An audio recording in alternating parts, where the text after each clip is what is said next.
खींवसर उपचुनाव में बीजेपी की जीत की अहम भूमिका। दुर्ग सिंह खींवसर और आरएलपी के हार की वजह दो नेता के आए नाम। अब देखिए, खींवसर सीट पर चुनाव से पहले हो या चुनाव परिणाम के बाद में चर्चा का विषय बना हुआ है कि कनिका बेनीवाल आखिर किस तरह हार गई और आरएलपी पार्टी अपना जनाधार भी बचा न पाई और जो किला था वो हाथ से निकल गया। परंतु बीजेपी की जीत के मुख्य कारण और अहम भूमिका दुर्ग सिंह खींवसर ही है। और दुर्ग सिंह खींवसर अगर बीजेपी ज्वाइनिंग नहीं करते तो इस बार भी बीजेपी का जीतना नामुमकिन था और आरएलपी दोबारा है वो चुनाव जीत जाती।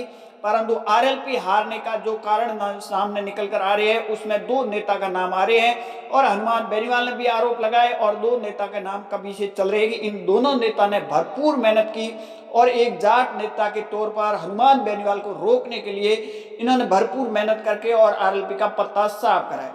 परंतु ये भी बात सच है कि दुर्ग सिंह खींवसर अगर बीजेपी ज्वाइनिंग नहीं करते तो बीजेपी इस बार भी चुनाव जीतती नहीं, ये संभव बिल्कुल नहीं होता। परंतु इनको ज्वाइनिंग कराने में जो अहम भूमिका वो गजेंद्र सिंह खींवसर और गजेंद्र सिंह शेखावत दोनों की रही। इन दोनों नेता ने है वो ज्वाइनिंग कराई दुर्ग सिंह खींवसर को। और उसके बाद क्योंकि देखिए, अगर दुर्ग सिंह खींवसर 3 बार चुनाव लड़े, मतलब कह दीजिए बीजेपी 16 साल बाद वापसी कर रही है, परंतु दुर्ग सिंह 3 बार चुनाव लड़े और 3 बार बीजेपी चुनाव हारी है। एक बार बसपा से चुनाव लड़े 45,000 वोट ले आए, दूसरी बार निर्दलीय चुनाव लड़े 30,000 वोट ले आया दुर्ग सिंह और तीसरी बार 2023 में 16,000 वोट ले आए निर्दलीय।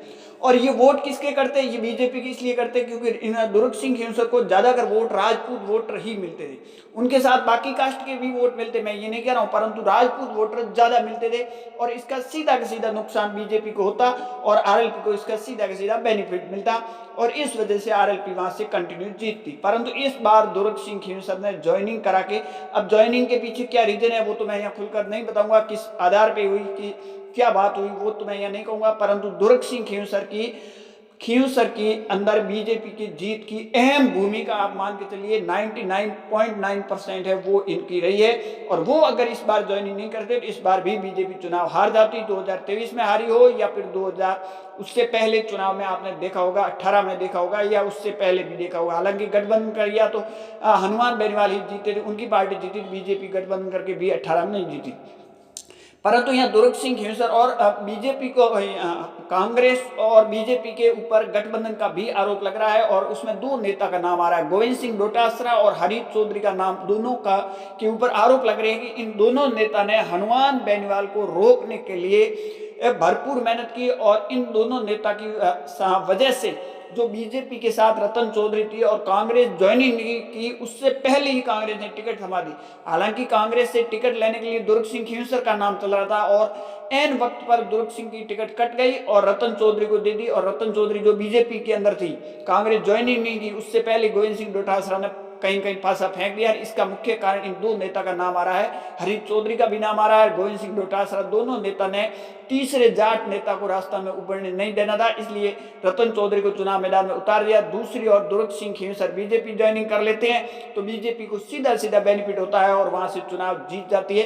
बाकी बीजेपी अभी तक चुनाव वहां से खींवसर से नहीं जीती है, करीबन 16 साल हो गए, ऐसे 16-17 साल हो गए। ठीक है, इसमें मेन भूमिका जो रही है वो रही है दुर्ग सिंह खींवसर की वजह से इस बार बीजेपी चुनाव जीती है। अब दुर्ग सिंह खींवसर की ज्वाइनिंग से पहले क्या बात हुई नहीं हुई, देखिए, पहले तो उनकी तस्वीरें आती है गोविंद सिंह डोटासरा के साथ, उसके 1 घंटे बाद राजस्थान के मुख्यमंत्री भजनलाल शर्मा से मुलाकात होती है, शाम होते होते वो दिल्ली लैंड हो जाते। तो कहीं कहीं इनकी जो गंठ जोड़ है वो बड़ी तौर पर हुआ और उसके बाद दूसरे दिन है वो भजनलाल और पार्टी अध्यक्ष ज्वाइनिंग करवा लेते, उसके बाद वो भरपूर मेहनत करते। अगर ज्वाइनिंग नहीं करते तो वो दिल्ली इस बार भी चुनाव लड़ते, वोट काटते 15 से 20 हजार और सीधा सीधा बीजेपी को नुकसान होता और आरएलपी